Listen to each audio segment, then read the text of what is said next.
Bonjour à toutes et à tous, c'est VinceFF. Aujourd'hui, on se retrouve pour une nouvelle vidéo et je suis très content de vous retrouver pour une nouvelle vidéo benchmark.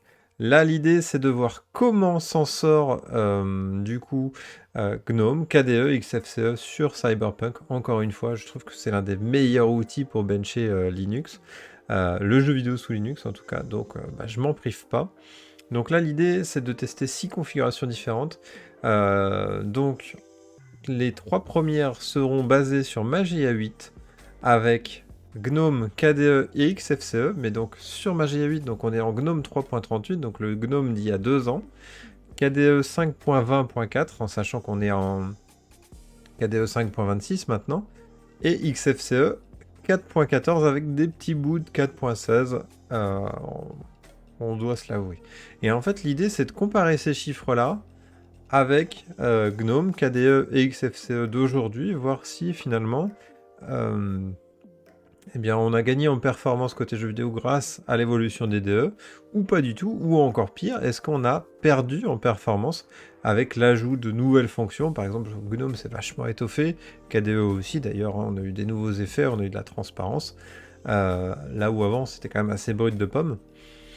Donc en fait, on va voir ça. Est-ce qu'on gagne en ergonomie et tout ça, tout en gagnant en performance? C'est pas un trade qui est habituel, mais peut-être que on va y gagner. Donc le jeu est lancé, hein, le jeu Cyberpunk évidemment. Donc on va utiliser le benchmark qui est intégré à l'outil de Cyberpunk. Donc il est plutôt bien foutu, il suffit d'aller dans les paramètres et de choisir benchmark. Donc ça va. Donc je rappelle, ma machine, hein, c'est un 5800X côté CPU et côté GPU, j'ai un RTX 2070. J'ai 32 Go de RAM aujourd'hui. Donc le jeu tourne normalement en ultra. J'utilise le FSR 1.0 et je lance la partie. Super intéressant à avoir en tête, grosso modo, je capture en même temps que je lance le benchmark. Donc vous allez voir du 60 fps globalement. Quand je suis sans la capture, je suis plutôt à 72 fps. Donc j'ai quand même un impact qui est pas anodin sur le benchmark. Donc voilà, le benchmark est lancé. Donc j'ai mis GNOME à gauche. Donc là, on peut comparer avec KDE. Donc on voit que, grosso modo, GNOME et KDE sont au coude à coude. On est quasiment au même niveau, hein, avec des performances qui sont clairement dans la même lignée. Après, ce qui va être intéressant, c'est de checker si les FPS minimum sont meilleurs sur KDE ou meilleurs sur GNOME, parce que c'est ça qui fait ce petit effet de stuttering parfois. Et je vais insérer du coup XFCE. Et là, on voit clairement sur chaque image, hein, quasiment, que XFCE est en dessous, un peu plus de 10% en dessous sur chaque image. Si je compare GNOME à KDE, en tout cas, c'est ce que me donnent les visuels. Quand sur KDE, je suis à 65-70, je suis un peu en dessous sur XFCE. Du coup, pour le résultat, donc là, les 3 résultats sont à la ligne, c'est pas mal pour faire la comparaison. On voit clairement qu'XFCE est un peu en dessous. C'est assez étonnant parce que c'est quand même le bureau le plus léger des 3 dans la comparaison, et c'est celui qui fait des performances le plus pourries. Donc en FPS moyen, on voit qu'on est à 62,7, là où sur KDE, donc c'est sur KDE qu'on est au plus haut, donc on est à 67,36, et on est clairement quasi au même niveau avec GNOME, 67,19. On retrouve les 10%, donc c'est peut-être un peu moins de 10%, mais c'est quand même une grosse différence finalement entre KDE et XFCE. On la retrouve encore plus nettement sur la partie FPS minimum. Donc là, on est quasiment à 20% d'écart. Donc là, c'est vraiment problématique parce que du coup, sur l'FPS minimum, on est vraiment loin des 60 FPS. Et quand vous jouez sur XFCE à Cyberpunk, en tout cas, vous avez des ralentissements en jeu. En tout cas, avec ma RTX 2070, on les sent. Et c'est vrai qu'en plus, vous voyez, les FPS max sont à 105,94. Donc il faut imaginer une oscillation entre 105,94 et 37. En fait, ça fait des ralentissements de malade. Là où finalement, le plus intéressant, c'est quand même d'avoir du coup une différence entre FPS max et FPS minimum le plus proche possible. Donc on voit que à ce jeu-là, KDE, c'est vraiment KDE hein, qui domine le débat. Et, euh, et voilà, c'est intéressant. Donc là, j'ai lancé une première fois le bench. Je vais le relancer 3 fois.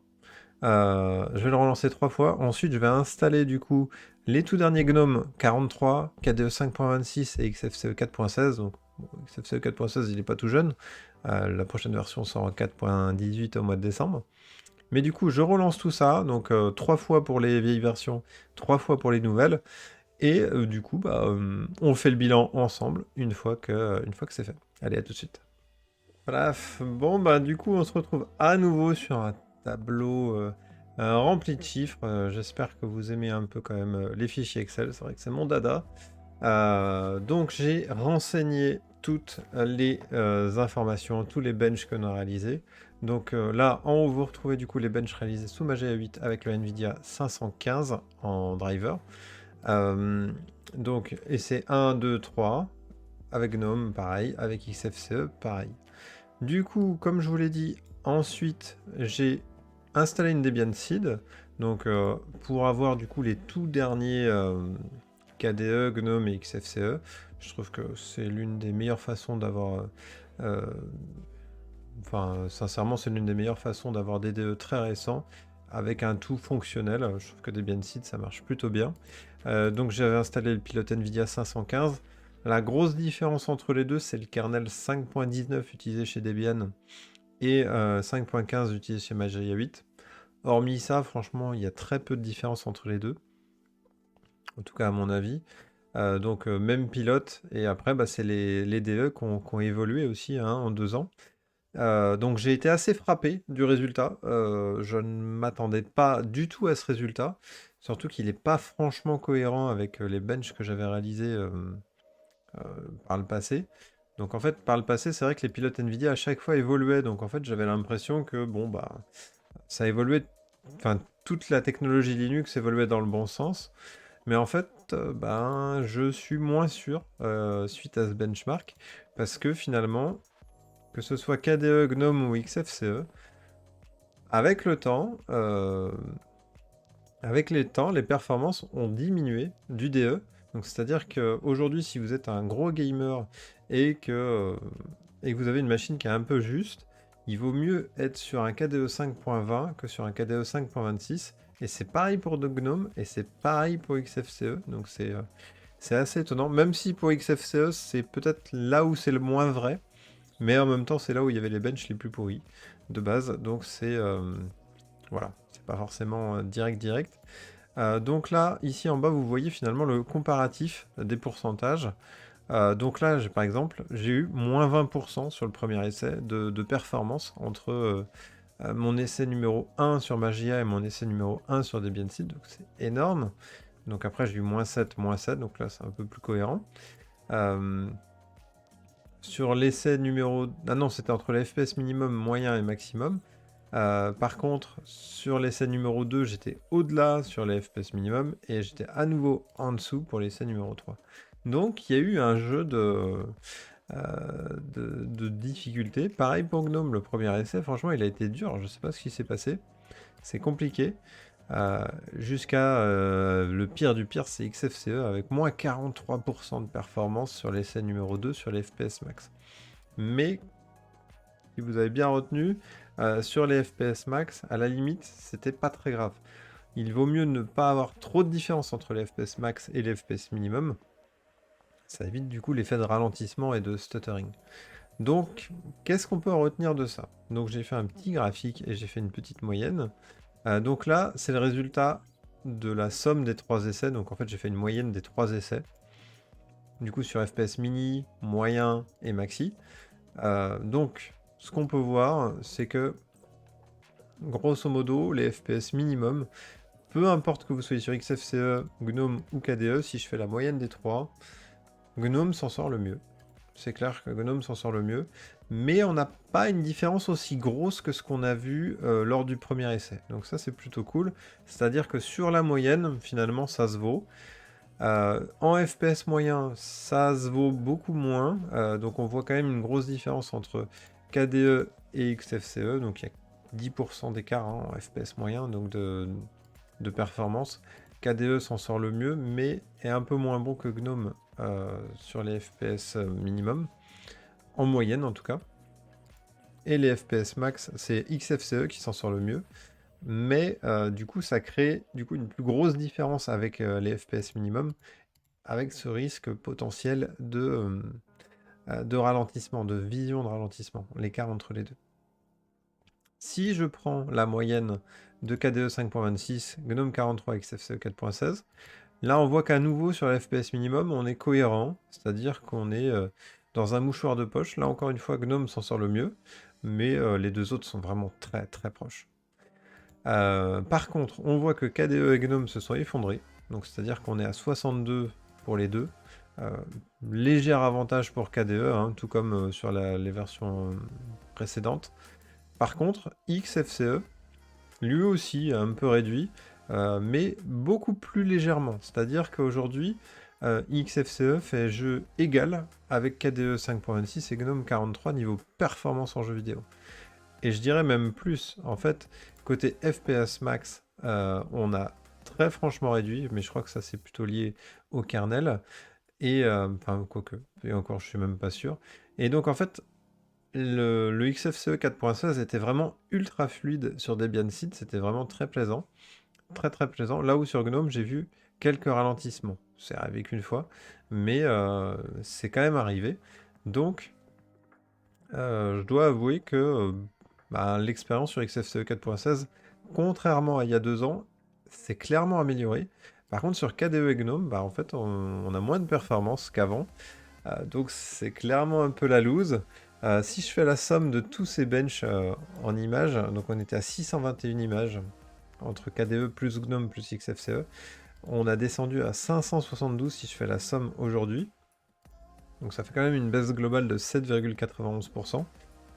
À noter que là, si j'enlève les FPS, faudrait que j'enlève les FPS max à la limite en différence. Oh, quoique non, c'est intéressant quand même. Allez, je vais enlever les FPS max juste pour voir ça donne combien. Ça donne 5,33% si j'enlève les FPS max, ce qui peut être quand même intéressant à avoir en tête. Et du coup, j'ai fait un petit graphe pour montrer les différences entre FPS mini, moyen et maxi. Donc on voit quand même qu'on a quand même un sacré écart. Donc là, on voit bien la réduction de XFCE sur les FPS max. Et c'est vraiment plus que bienvenu. Côté FPS moyen, on voit qu'on est quasiment équivalent, hein, mais on voit que KDE est un peu au-dessus. Et sur les FPS mini, on voit que GNOME s'en sort le mieux. Donc c'est plutôt pas mal, franchement. Je trouve que bon, là, finalement, pour jouer, peu importe votre DE, hein, ça dépend vraiment aussi de votre ergonomie, votre volonté d'utiliser un système qui est moderne, comme sur GNOME 43 ou sur KDE, très moderne, très punchy. Ou alors, au contraire, vous aimez bien le côté un peu plus réactif, un peu plus brut, que peut vous offrir XFCE, parce qu'il est quand même orienté vachement efficacité. Et on voit que niveau jeu vidéo, il y a quand même eu de l'amélioration, et ça c'est plutôt un bon point. Là où sur GNOME et KDE, ça n'a pas été dans le bon sens. Donc je ne sais pas pourquoi. Est-ce que c'est lié à GTK 4? Je ne sais pas. En sachant que sur KDE, c'est pas lié à GTK 4. Je ne sais pas.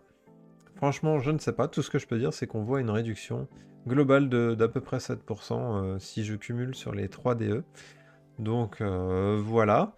Donc c'est assez étonnant. Bon, avant que j'arrête cette vidéo, il faut quand même garder raison. C'est-à-dire que, ok, on a réduit de 7% sur 2 ans niveau performance si on prend que les DE. Par contre, grâce à l'évolution des pilotes Nvidia, par contre là on a gagné entre 30 et 40% de performance. Donc c'est un écart énorme. Sous Linux, on a gagné plus de 30 à 40% de performance. Mais on voit que les DE, du coup, ont empêché le gain d'un niveau de performance encore au-delà de ce qu'on pourrait attendre. Donc voilà, c'était juste un petit bilan. J'espère que ce genre de vidéo bench vous plaît. Donc celle-là, ça m'a fait plaisir d'en faire une nouvelle fois. Sur ce, je vous dis tchuss, et puis à la prochaine!